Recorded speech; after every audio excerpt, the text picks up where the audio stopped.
we're already well into 2021, and I guess I'm wondering what the focus has been this year so far, and for the remainder of 2021 in terms of continuing to grow Misa and the business. For the first couple of years, e-commerce has represented 90% of our sales in a given year. Last year, we had our first foray into retail with getting into Best Buy here in Canada, which was a huge milestone for the company, and it showed great performance. I'm wondering, how do you include the customer in your product development? Is it a formal practice, or is it just anecdotally something that you do? One cool thing is we have a Slack channel in our communications tool that allows us to consolidate all of the customer reviews from the different channels. So whether it be Amazon, through our website, the iOS and Google app stores, we consolidate all of those reviews and they feed into this single channel. And every employee at Misa is part of that channel. Was there ever a time that you felt like, okay, maybe this isn't going to happen? Was there any moments like that? Yes, lots of them. Okay, I guess we'll just dive right into this, Josh. I know you're busy and definitely don't want to keep you past 3. No worries. I got nothing after this, so I'm all good. But very excited to do this. So I guess the first topic was, can you just give me an overview of Misa and your role with the company? Yeah, so today we are Misa, and we build smart thermostats to help homeowners save money on their heating and cooling. And I'm one of the co-founders and CEO of the company. And Misa started about 5 years ago now as just an idea. And at that time, the idea was actually just a thermostat for baseboard heating, which happened to be really popular here in Newfoundland and Labrador. I discovered it through this other consulting gig that I had, which was I was an energy auditor trying to help people make their homes more energy efficient. And through that consulting gig, that's when I saw and came across this market opportunity for a smart thermostat for baseboard heating. And so that was kind of the jump off point that really was the birth of Mysa, and then proceeded to build a team.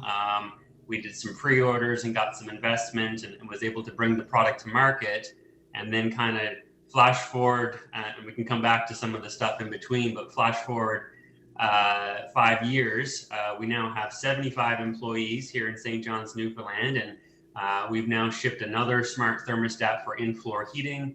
We have another smart thermostat coming out for mini split heat pumps and air conditioners in just a couple months from now. So we are now a multi-product company, and we sell our products right across Canada and into the US currently. Mm-hmm.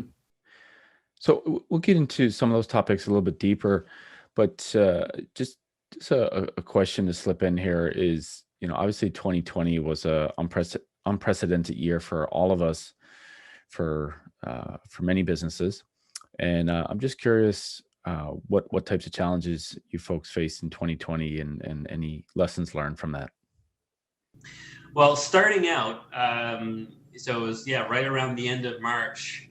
The immediate things that we were concerned about that we thought were going to be big challenges was moving a workforce that typically was used to working together in an office environment right next to each other, and moving to do that in a distributed manner through working from home. So that was something that we said, okay, well, this could be a challenge. And it turned out actually that we kind of rolled into it pretty seamlessly. I think that was due to the fact that even while we were in the office, we embraced a lot of digital tools. All of our communication were things through Slack, and had some really great tools for keeping track of things and communicating. So that transition actually turned out to be easier than we thought, actually. So that was really helpful to see.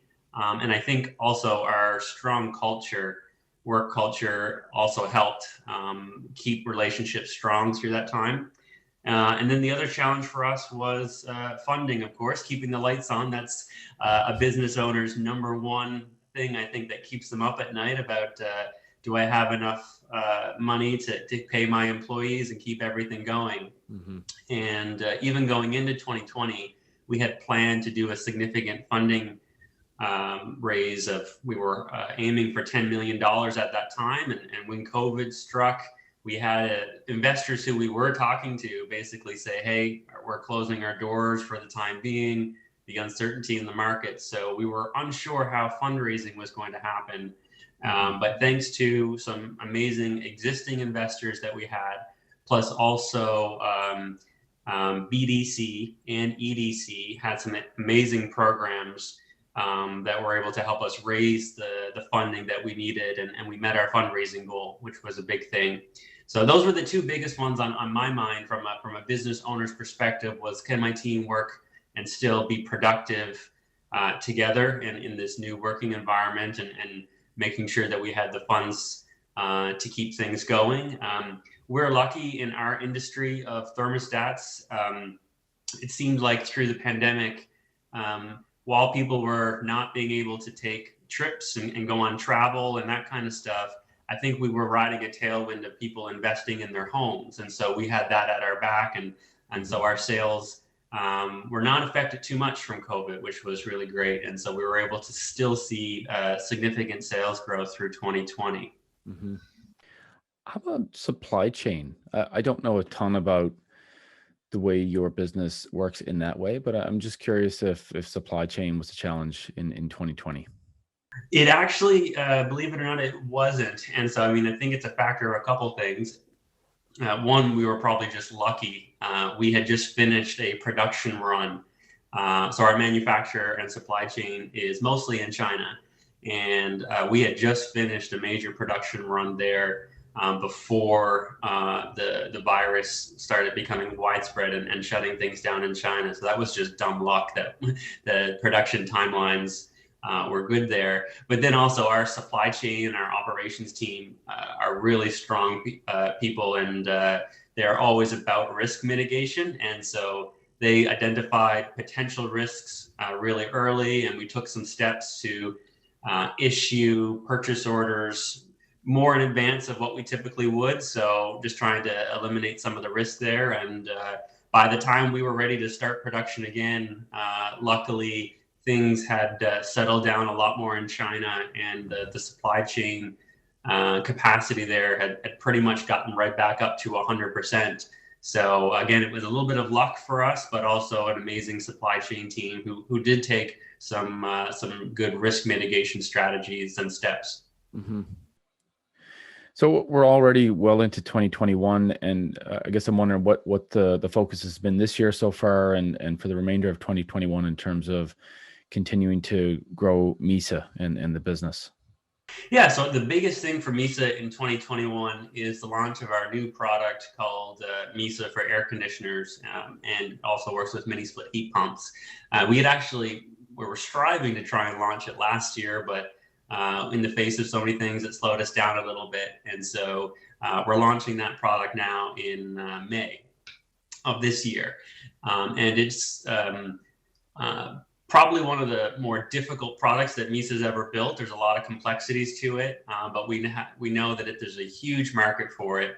And so the biggest focus and the biggest growth lever for Misa will be to make sure that product launches on time, successfully, and that customers really love it. So that's our biggest focus.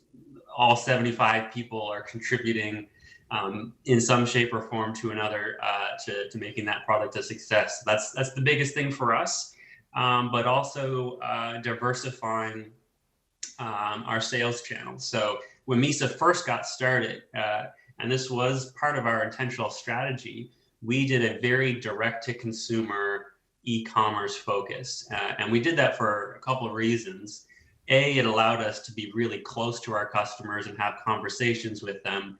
But B, just from a pure financial aspect of having the best margins, that was the best option for us. Mm-hmm. So that's how we got started. And so for the first couple of years, e-commerce has represented 90% of our sales in a given year. Last year, we had our first foray into retail with getting into Best Buy here in Canada, which was a huge milestone for the company, and it showed great performance. And so we're doubling down on that in 2021 and hoping to get into more retailers across Canada and the US. So more sales channels, as well as our launch of our big new product is the focus for this year. I don't know if you can just share that anecdote real quick. I saw a post you had done on LinkedIn a little bit ago. It was a post of you and I think your brother in Best Buy holding up the product that you had gone in looking for a number of years ago. Can you just talk about that? I thought that was a really interesting moment. It really stood out to me.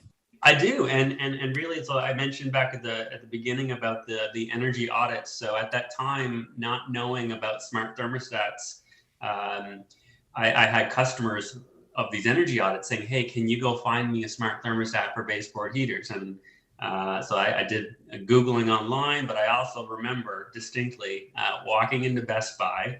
And there was Nest and Ecobee there for furnaces. But I said, "Do you have any thermostats for high voltage heating?" And they said, "No, those don't exist yet. All we have are the low voltage thermostats here." And so I said that was very interesting. And I said, "Thank you very much." And I walked out.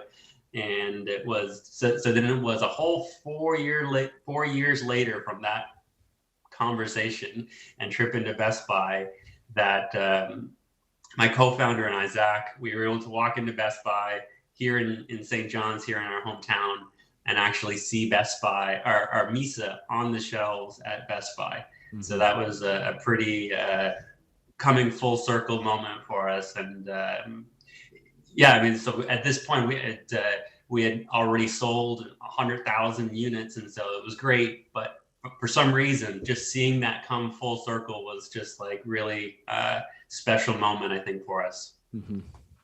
It's an awesome story, and I'm sure a pinch yourself kind of a moment for both of you.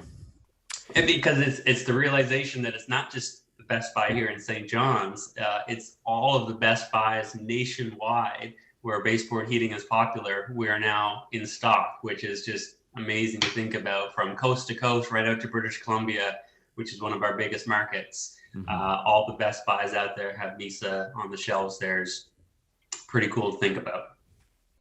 So to date, what do you think has been the most challenging part of the whole undertaking? So it's funny, right? It's actually, if I'm really honest, it's the internal stuff. It's not the external stuff for us. We were really lucky, I think, to find product market fit really quickly and provide a solution that customers really liked, and frankly, little competition. And so from an external point of view, that was pretty straightforward. Growing this company from just the two of us, the two co-founders, up to the 75 people we are today, that's what focus on and would keep us up the most was how are we growing? Who are we finding? The types of people? How do we all work together?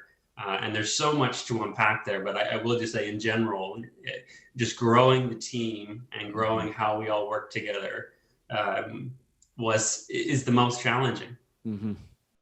In terms of that recruitment, is your team based mostly in Newfoundland and Labrador, or is it spread out beyond that?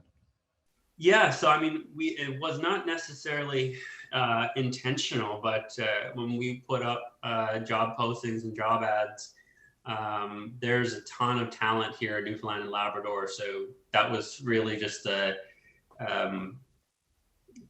easiest types of people to hire were the people that were living here and really talented people here. So over the years, we've hired almost exclusively here from Newfoundland and Labrador. So the 75 people that are with the company today all live here in the province. Actually, just yesterday, we hired our first remote employee in Halifax. So that will be an awesome experience, and I'm really looking forward to seeing how that goes. Mm-hmm. In this new world with all the different tools, it's definitely making it easier, breaking down a lot of barriers. So we'll see how that goes over time. But the talent here pool in Newfoundland is been great. I think it will continue to be great. I'm encouraged by a lot of the signs that are happening, and I think the right things are happening. So, in terms of your engineering team, has that been a challenge to recruit? And have you been able to find the talent you need locally? Yeah, Okay. absolutely. All the developers and all of our engineers who build and design the hardware, all of them are either graduates of MUN, or they'll learn their craft on their own, which is a more and more common thing. You're seeing, let's say, an engineer who would traditionally be a mechanical engineer or electrical engineer go learns software development on their own. And I think that's going to be an increasing trend. And we got several of those people that work at Misa, and then other course developers that come out of Mon and Kona. And so, and even high school, we hire sometimes, there's some amazing people coming right out of high school. Can you talk about just the journey of going from zero customers to your first customer? With this direct to consumer uh, business model that you have. I mean, I'm sure it must have felt pretty daunting. At that point, starting with zero customers and having to scale up to that critical mass, is ASAP. Yeah, just wondering if you can talk about that, like how you were successful getting to where you are today, getting your brand out there in such a big geographical area to get that critical mass of sales. Yeah, for sure. That was a really important piece, and honestly, it's really what kind of kicked us off. And so, all of the credit here goes to my co-founder Zach. So I guess I was in the early days the more technical person, and I was off building the prototypes and that kind of stuff. But it was Zach who really took the reins on figuring out how do we even market and sell this thing. Hmm. So he also has a mechanical engineering background like myself, but he is a very resourceful person, and he consumes information like no other person I ever seen. So he really basically went online, went to wherever you get Audacity, or wherever there's online courses, and he figured out how to put together an e-commerce web page with a checkout. He then went and figured out how to do Google ads and Facebook ads just from doing some online courses that cost him, like, I don't know, sometimes the courses cost $10, sometimes they're like $50 or whatever. But he just went and figured it out, and then just went and implemented it. And so he put together this website along with some other employees to make it look good, with some high quality pictures showing that the value proposition about helping homeowners save on energy and controlling their baseboard heat. Then he figured out the Google ads to drive people to the website. And that's all he did, was just put it out there. He did some iteration, of course, to get the Google ads and Facebook ads working. But I remember we put the website out there. I think it was probably maybe September when we launched it. And so then for about 3-ish months, we had nobody buy our thermostats. And so a little bit disheartening, but I remember it was Christmas Eve. So it was December 24th where the first order came in from I can't remember which state it was down in the US, but this guy, he bought, I can't remember, I think it was like 4 or 5 thermostats from us. And like Zach and I were like blown away. Hey, somebody actually just gave us money for this thing. And at the time, these were also pre-orders because we had not built the product. So this was a pre-order campaign. Okay. So that first one came in on Christmas Eve. I think there was a couple more before the end of the year. And then eventually, I think we got to maybe 300 or 400 thermostats sold a couple months into it. And then over the next, I think 12-ish months of doing pre-orders, we had raised near $750,000 in pre-orders for the product, and then shipped it in February of 2018. So it was this pre-order campaign that just put yourself out there in a professional manner as much as possible. Like he went through a lot of detail to like make the website look as great as possible, not to be this like scrappy startup, but make it really look professional as much as possible. And yeah, so that's how we got past that first hurdle of trying to show the first sales. Yeah.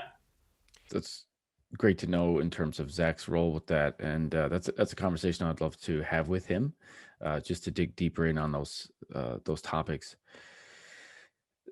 And so from there with that, I guess you guys have been scaling those marketing efforts and optimizing them. And is it just kind of a similar marketing mix and a formula from that point onward? Yeah, well, and so then after I think it was midway through 2017, uh, we realized it was really starting to grow, and we had gotten some private investment. So we were very fortunate to be able to hire some really great people. So a very early hire was Don Goosens. And he was instrumental in kind of really taking over the marketing front. Hired some great people, graphics designers, copywriters, to really put an even more focused and more professional effort on it. And but it was very much the same of a great website, some really beautiful Facebook ads, and optimizing Google ads. That was very much the focus. And even from there to even today, very important are these campaigns, email marketing campaigns, Mhm. um, SEO, all of those types of things have been really crucial and have scaled as we've scaled. Mhm. Yeah, just through the grapevine, I've heard about the content marketing that you folks have been doing, and the SEO benefits and the success you've had with it. So I guess it's a whole mix of tactics that you're employing as you go. Yeah, a whole mix. And listening to customers and understanding uh, what things interest them and where they like to buy. And another big growth lever in the early days was Amazon. It's a platform now. A little bit later, I'm not. It's a great platform, and it represents a good portion of our sales. There's some challenges with Amazon, of course, but in general, in the early days, I think Amazon was also a great tool for getting ourselves out there and being found. Mhm. And so, I do recommend any entrepreneurs who have a product that's a good fit for Amazon. It is a good platform to get some good traction. Can you talk a bit about that, just the pros and cons of Amazon? Yeah, so in the early days, e-commerce was then split between our own website, getmisa.com, and on Amazon. Um, and so when we sell a product through our own website, we have the small processing fee to Shopify, and then we have to fulfill it with our third party logistics partner. But then with Amazon, they take a much bigger cut of every sale that we do. Mhm. Um, Now they do handle all the shipping and logistics, which is nice, but on balance, they take away some of the margin that we would otherwise get if we sold it directly on our website. Mhm. And that wouldn't be too much of a big deal, but there's been some other challenges just regarding dealing with shipping them inventory, having to deal with any returns that come back, not being as connected to the customer. And so when we Mhm. sell on our website, we know exactly who bought from us and we can reach out to them if they got any problems, or to give them another opportunity to, let's say, get a sale price or something. But when it's on Amazon, now Amazon is between us and the customer, and it Mhm. really limits how much that we can engage with customers that buy through Amazon. So those are a couple of the things. Yeah. Mhm. Can you talk about that? You and I last year had a brief chat, and you mentioned about just how challenging it was to put that supply chain in place. That's a beast in and of itself. Because I think maybe some people would be interested in hearing how you guys are able to do that, because obviously that's a huge part of launching and running a business like yours.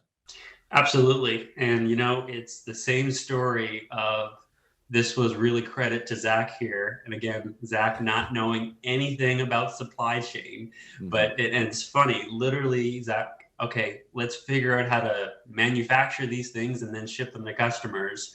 And so he would Google how to manufacture electronics. And we eventually found that there were some electronics manufacturers in Ontario, and so he just called them up, said what we were building and be interested if they wanted to be a partner.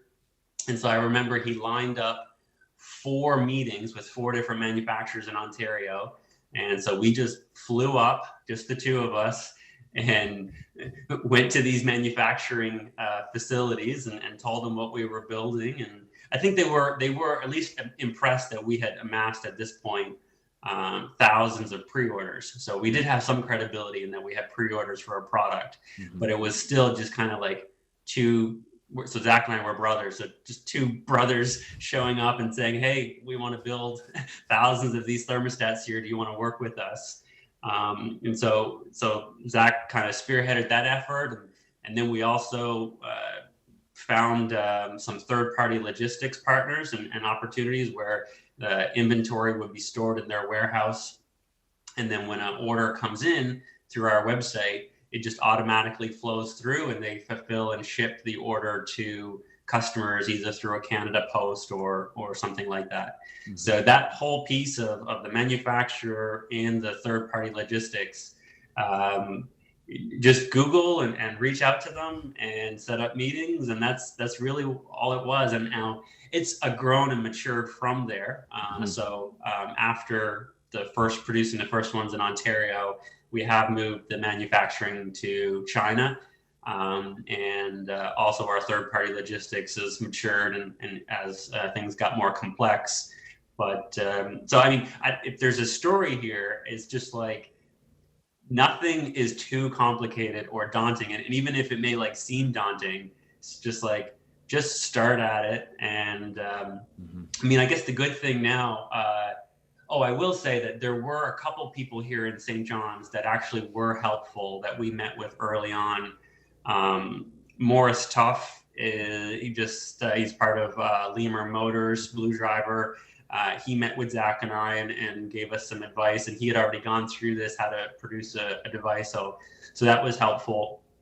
And the good thing now is, like, I think Misa, we were able to help out some companies like the Water Lily here locally. Breathe Suite is another company that's building some hardware. So we've been able to help them a little bit. And I think now that people are realizing there's work to go into it, but it's certainly a very attainable thing for any company to go build some hardware and set up a supply chain and make it a global one, even to that point. Misa currently sells to Canada and the US, but there's no reason why we couldn't. And I think this is like the Water Lily guys. I believe they ship their products to like over a dozen countries around the world, which is just phenomenal that they are from here, from St. John's, Newfoundland, and ship their product right around the globe. Can you share anything in terms of what the growth strategy looks like from here going forward? Like, is it say in the next couple of years? Is it the retailer focus? Those existing distribution channels. Is that your focus? Yes, I'd say it's a couple things. It's new products. So I mentioned the air conditioner product that I mentioned, and we got more in the hopper that we're really excited about. So new products, which unlocks new markets. So new products, new sales channels to also reach people. I think it's slight. It's been increasing, but there's still people who do like to buy in person. And so Hmm. even though Misa was only online at first, we knew it was important if we wanted to reach other customers, to get into physical retail. So we've had our first step towards that, and we're going to do that a lot more in 2021. So increasing the different channels in which Misa is available, and there's some other ones. One that we're interested in is working with what we call the trades channel. So working with electricians. and installers of thermostats, and actually using them as a sales channel. And then the other one that we're interested in and just exploring at this stage is actually other geographical regions. So like I said, we're currently in Canada and the US, but we are actively looking at some other countries around the world that have heating and cooling systems that work with our products. And so that will be a pretty big growth opportunity further out than the other ones, but certainly one that we're looking at. Mm-hmm. What's your ideology when it comes to how you prioritize product development? That's a great question. And it's not easy, and we're all the time getting better at it. I think really in the early days, I mean, we were really focused on just putting out the one thermostat and, of course, all the software that goes around a smart thermostat to make sure that it's really great. But now, as we're getting into multiple products, it's becoming more complex about how much effort do we put into a single product and how much can be shared. So we're working on trying to get better in terms of trying to really put together some business cases for each thing that we're working on. And the business case can be smaller or larger depending on how the size of the investment would be. But that's just something now at this stage. If I think back to the first 4 or 5 years of Misa, I don't know if we would actually even been able to do those business cases and do them justice. But it's just now that we're approaching the scale where that we can actually do them. And I think they're going to have a ton of value in helping us. Every dollar that we invest, we want to get the most out of it. But I would say that over the last 3 years, and we build this as much as we can into our work culture and how we work and how we talk to our employees, we always are talking about how Misa has limited resources, and we really need to make sure that those resources are going to the right things. And so even something like what we use OKRs, which are objectives and key results, to really help us understand what work we're working on. And the process of creating your OKRs really forces you to try and prioritize what you're working on. And so we've been using that framework for the last several years. And so every quarter, as we're figuring out what we're working on in that quarter at any team level, we're always thinking about what we're prioritizing. And so that's kind of been baked in. But like I said, from a more due diligence and really trying to put some business cases on it, we're just getting to that stage now. Do you think there's anything unique in terms of how Misa is set up? Let's say around, say, how your teams are set up or how you collaborate as a team, how the teams are managed. Is there anything like that that you feel is unique to Misa? Well, I mean, I think one thing that I am pretty passionate about, and it's kind of been very, I'd say, natural for Misa, and I also credit a lot of the early employees at Misa that helped push Zach and I in this direction, frankly. But I would say, when I talk to some other companies, I would say that one thing that is unique about Misa, and perhaps you might say it's a more common trait in tech companies or startups, but we have a really, really flexible work environment here where we talk about really treating each other like adults and letting everyone manage their own time. And so we don't have timesheets. We have as much paid time off as you'd like. You can shift when you work in the day.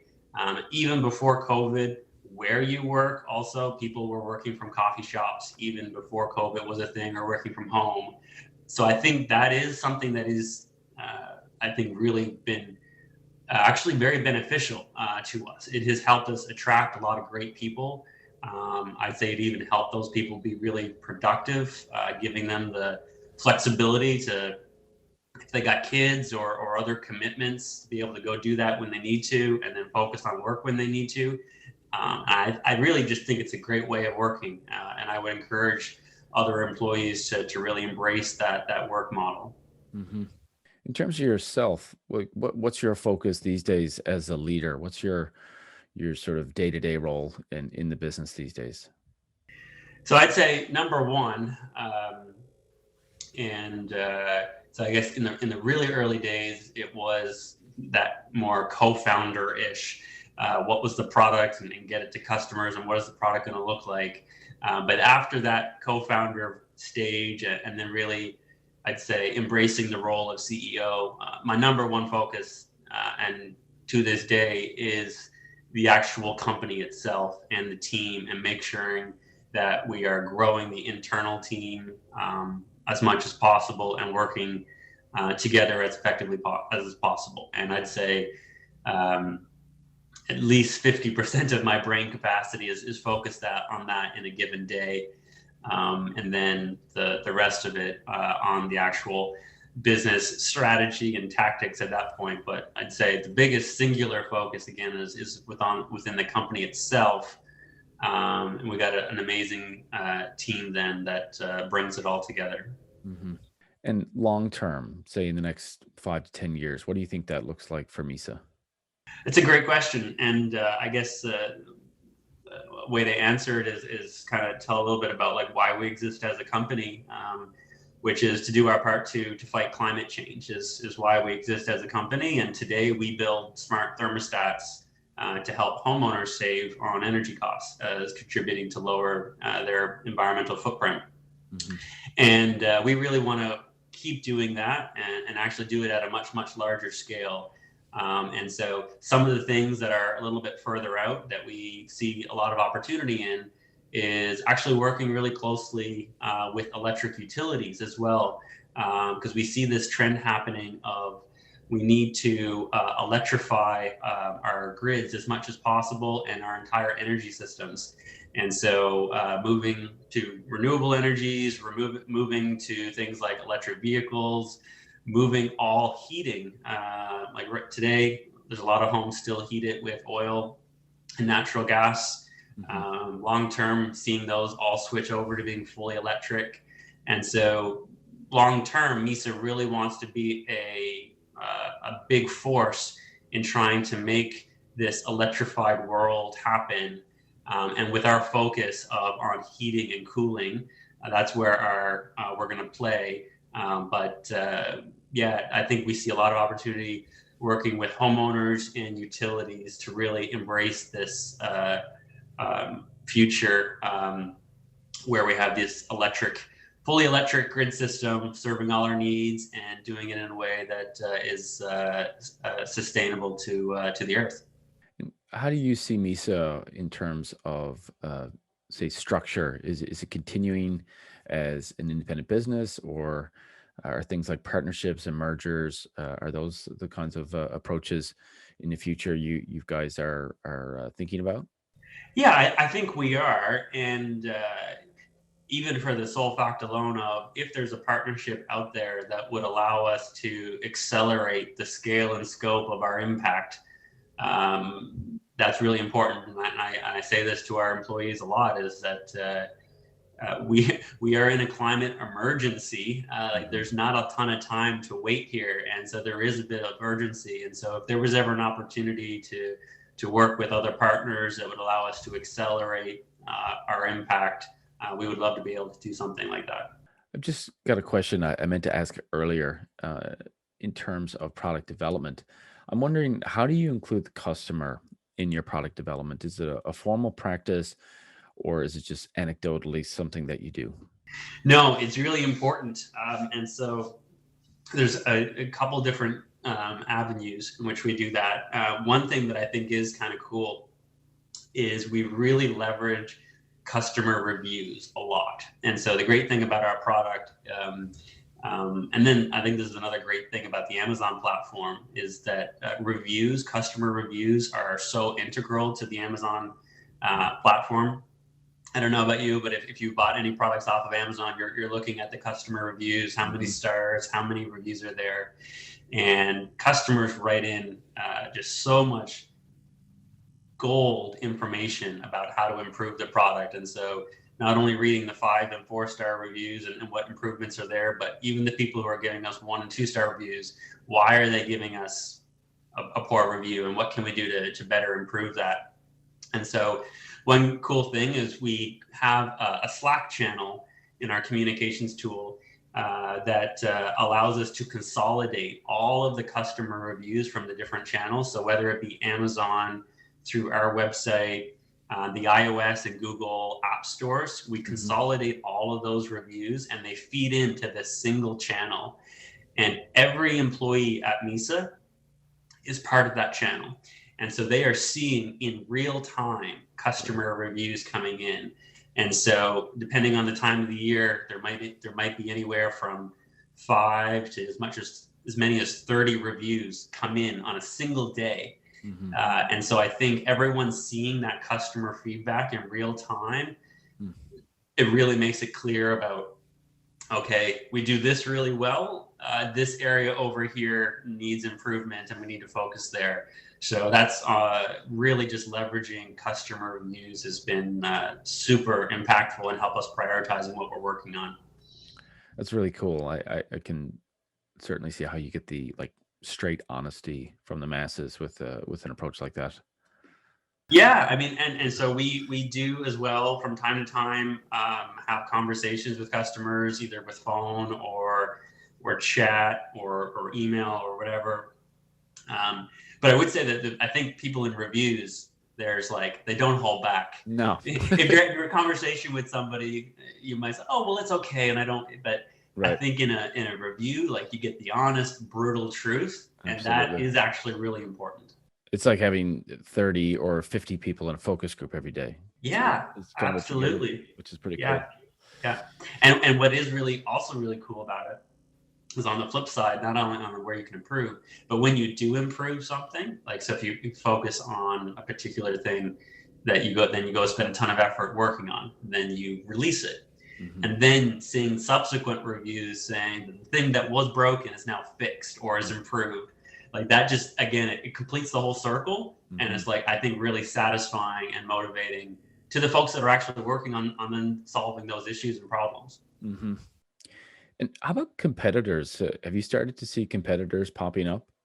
Yeah, certainly. Basically our only competitors are out of Quebec, actually, and there's 2 or 3 up there who've kind of been bumping along. I think perhaps just through our being in the market, we've actually pushed them to even improve their stuff a little bit more. So recently we've been seeing them make huge gains forward, which is great for them. And I think it's great for customers having multiple companies having the offerings and having that competition makes it better for everyone. So we have seen an increase, I think. Like I said, 5 years ago, there was really no options for smart thermostats for baseboard heaters. And today there are a couple, 3 or 4 that you could choose from besides Misa. So I think it's great that there's competition now in our industry. What is your philosophy when it comes to competition? Well, yes, I mean, I think that it's good, and I think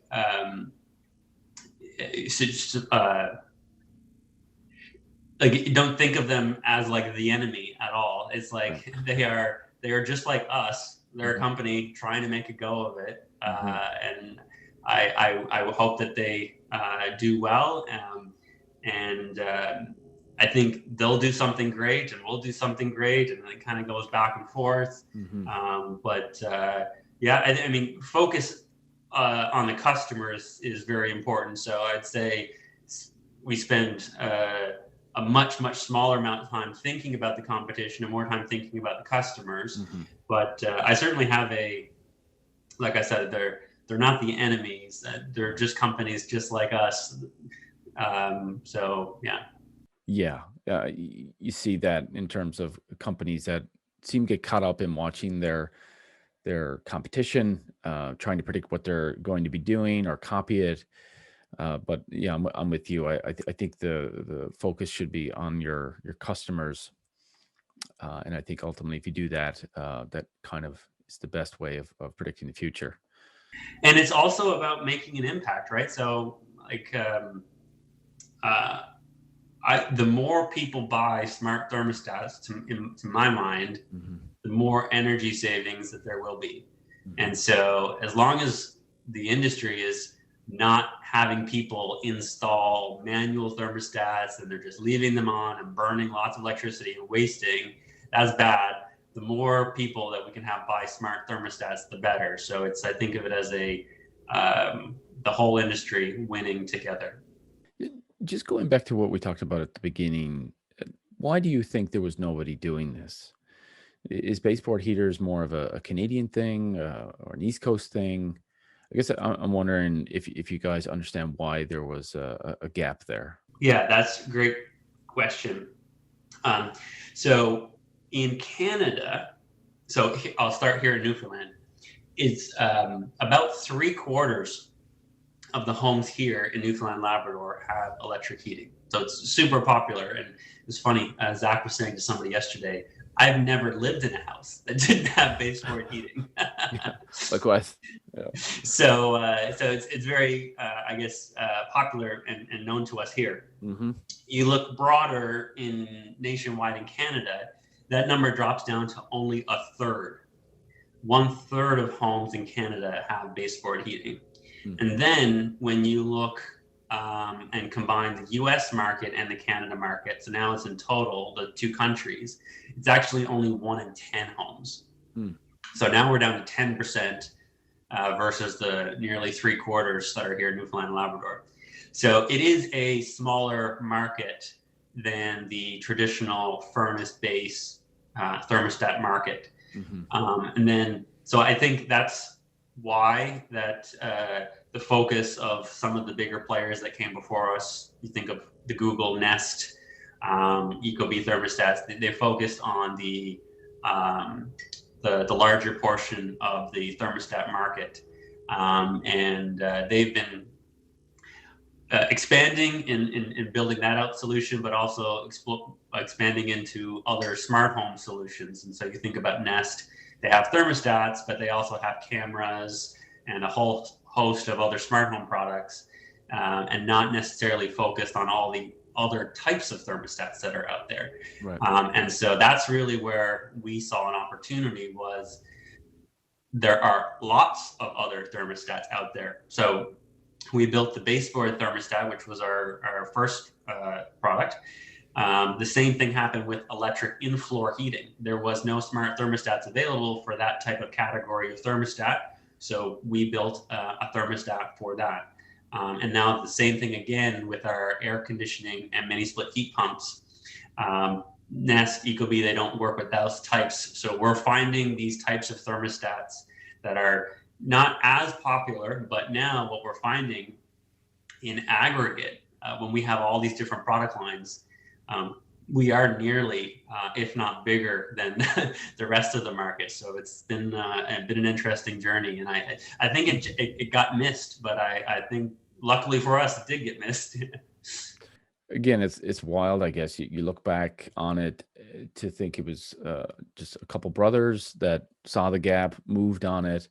Out of everybody on the planet, it's uncanny. I guess that you were the people to see it and to move on it.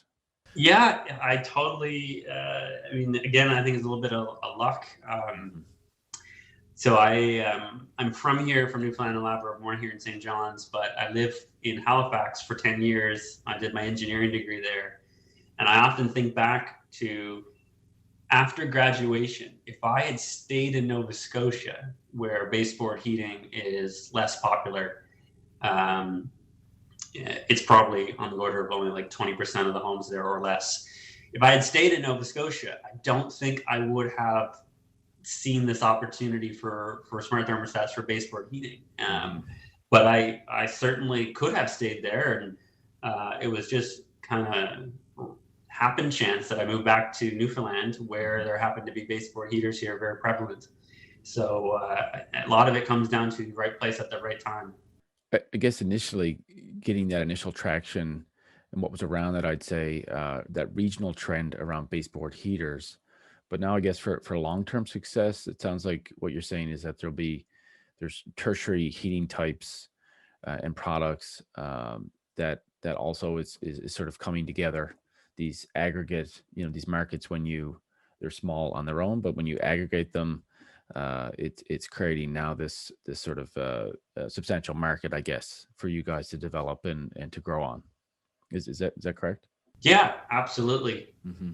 And also just trying to pay attention to where the trends are going on new types of heating systems, because that the industry also doesn't stay stagnant. And Right. so making sure that we're paying close attention to what are the new types of systems. And frankly, I mean, I know here in Newfoundland and in many places across Canada, mini split heat pumps are one of, if not the most popular and highest growth types of systems that are being installed. And so having a product for the highest growth opportunity in the HVAC space is one of the reasons why we chose to build a product for it. And I know there will be more to come. If a company like, say, Nest, that's says they're going to start a thermostat for making a thermostat for baseboard heaters and getting into those other tertiary categories that you're talking about, how much of a threat would that be to Misa? Or I guess, is there a pressure that you feel to get into home security and this smart home, like the broader suite of home products, like you see with companies like Nest? I'm just curious what your thoughts are on that. Yeah, so it would actually be the opposite, not to diversify. And so there's it's a great book. I don't know if you've read it. Uh, Good to Great, I Hmm. think is the name of the book, and Jim they talk Collins. about the hedgehog concept. Hmm. And the idea behind the hedgehog concept is the hedgehog, when at first with adversity, it does one thing really well. I think Right. it's like crawl up into a ball or something, or but it does one thing really, really Right. well, and it focuses on that. Yeah. And so Misa wants to do the same thing. We actually think if we were to diversify into cameras or plugs or whatever, lights, I think that would actually make us in a weaker position. And so we really want to embody that hedgehog concept. And so our focus is on building the best heating and cooling products as possible, and trying to come up with new innovative solutions, and really compete on that, and lead with that. And so that's really our focus on being the best heating and cooling product or thermostat product, and focusing in on that. Hmm. And then even beyond that, I think what we're increasingly finding is there's a lot of really important things that our customers are looking for. And so like some of the things would be privacy. So you take a company like Google, I would say that they are probably not on top of mind for people. For a company, oh, I trust Google with all my data, and that's not an issue for me. Whereas we think that privacy is extremely important, and we are starting now. I mean, we baked it in from the beginning, but even more heavily now, us leaning into something like privacy is going to be a huge differentiator compared to a company like a Google or an Amazon. Amazon's always building new products, and so, and there's more besides just privacy, but of that nature of really leaning into what's important to customers. Josh, just a couple final questions.